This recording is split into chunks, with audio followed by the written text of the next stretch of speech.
मध्य पूर्व में यहूदी वाली मुल्क इजराइल का गठन संयुक्त राष्ट्र के जरिए 1948 में किया गया, यानी भारत की आज़ादी के लगभग 1 साल बाद। इजराइल बनने से पहले फिलिस्तीनी इलाके में यहूदी शरणार्थी के तौर पर रह रहे थे। आज हम इसी बात की पड़ताल करेंगे कि वाकई इस्लामिक देशों की अनदेखी की वजह से भारत इजराइल के करीब आ गया है।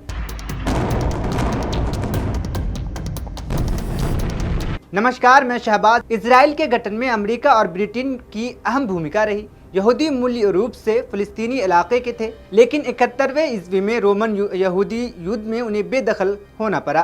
पहले विश्व युद्ध के बाद फिलिस्तीन ब्रिटिश शासन के अधीन आ गया था। इसके बाद बड़ी संख्या में यहूदी वापस आने लगे, जबकि यहाँ अरब लोग रहते थे।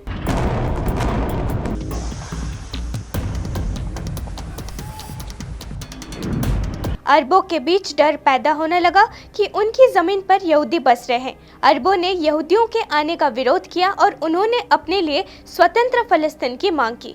लेकिन 1933 के बाद जर्मनी में यहूदियों पर अत्याचार के कारण उनका आना जारी रहा और 1940 के अंत तक फ़लस्तीनी आबादी में आधे यहूदी हो गए। 1939 में ब्रिटिश सरकार ने समस्या को सुलझाने के लिए अगले 10 साल में अरबों के लिए एक मुल्क का गठन और यहूदियों के आने पर रोक लगाने का प्रस्ताव रखा, लेकिन इस बार यहूदियों ने इसे नकार दिया। दूसरे विश्व युद्ध के बाद ब्रिटिश शासन कमजोर हो चुका था और उसे लगा ये समस्या अब उससे नहीं सुलझेगी। ऐसे में उसने संयुक्त राष्ट्र से कहा कि वही इस जटिल समस्या को सुलझाएं। इसका नतीजा ये हुआ कि नवंबर 1947 में संयुक्त राष्ट्र ने फ़लस्तीन के विभाजन का प्रस्ताव पास किया और एक यहूदी मुल्क बनाने का रास्ता साफ हुआ। मई 1948 में डेविड बेन गुरियन ने स्वतंत्र देश इजराइल की घोषणा की और वही इजराइल के पहले प्रधानमंत्री बने। नए नवेले देश पर बनने के बाद ही मिस्र, सीरिया, जॉर्डन, इराक और लिबनान ने हमला कर दिया। अपने गठन के बाद से इजराइल प्रत्यक्ष या अप्रत्यक्ष रूप से अरब देशों से युद्ध में शामिल रहा। इजराइल बनने के बाद से मध्य पूर्व इजराइल और अरब के देशों के बीच जंग का मैदान हमेशा से रहा।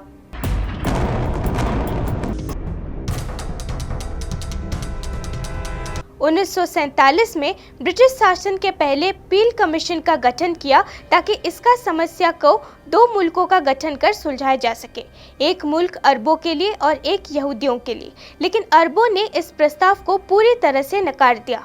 भारत और इजराइल के राजनयिक संबंधों का इतिहास बहुत लंबा नहीं है।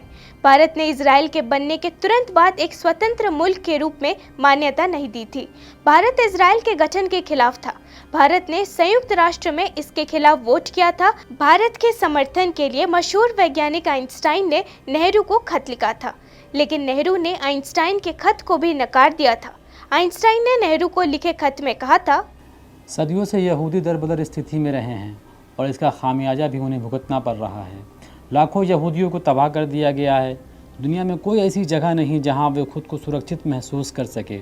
एक सामाजिक और राष्ट्रीय मुक्ति आंदोलन के नेता के रूप में मैं आपसे अपील करता हूं कि यहूदियों का आंदोलन भी इसी तरह का है और आपको इसके साथ खड़ा रहना चाहिए।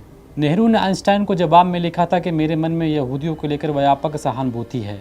मेरे मन में अरबों को लेकर भी सहानुभूति कम नहीं है। मैं जानता हूं कि यहूदियों ने फ़लस्तीन में शानदार काम किया है, लोगों के जीवन स्तर को बेहतर बनाने में बड़ा योगदान दिया है, लेकिन एक सवाल मुझे हमेशा परेशान करता है, इतना होने के बावजूद अरब में यहूदियों के प्रति भरोसा क्यों नहीं बन पाया।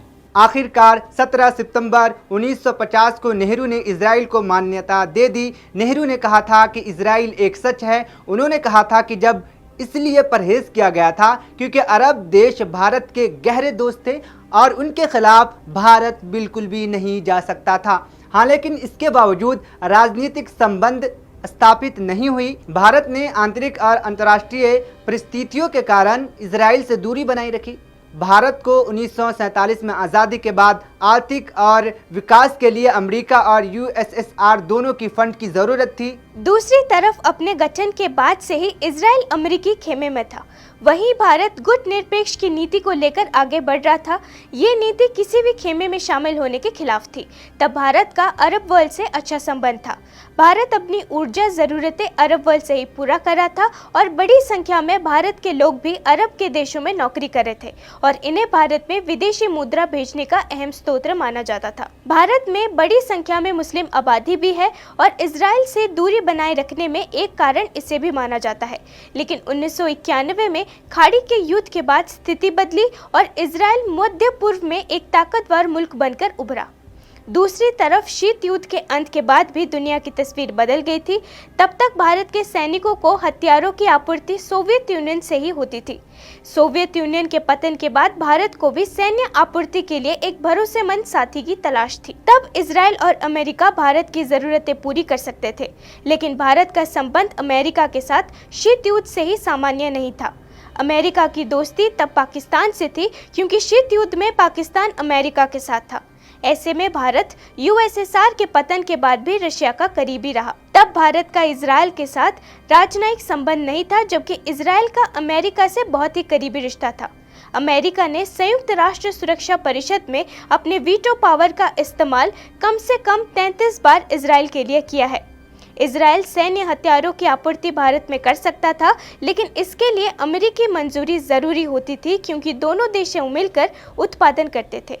कहा जाता है कि सोवियत यूनियन के बिखरने के बाद भारत को अंतर्राष्ट्रीय मसलों पर सुपर पावर के समर्थन की जरूरत थी। शीत युद्ध के अंत के बाद दुनिया में एक ही सुपर पावर बचा था और वो अमेरिका था। ऐसे में भारत ने इजराइल के साथ राजनयिक रिश्ते कायम करने का फैसला किया और ये अमेरिका के लिए एक संदेश के तौर पर देखा गया कि भारत शीत युद्ध के बाद अपनी विदेश नीति की समीक्षा कर रहा है। दिलचस्प ये है कि अरब देशों से अच्छे संबंध होने के बावजूद अरब लीग से भारत को कश्मीर के मामलों पर समर्थन नहीं मिला। हमेशा इस मामले में अरब लीग पाकिस्तान के साथ खड़ा रहा।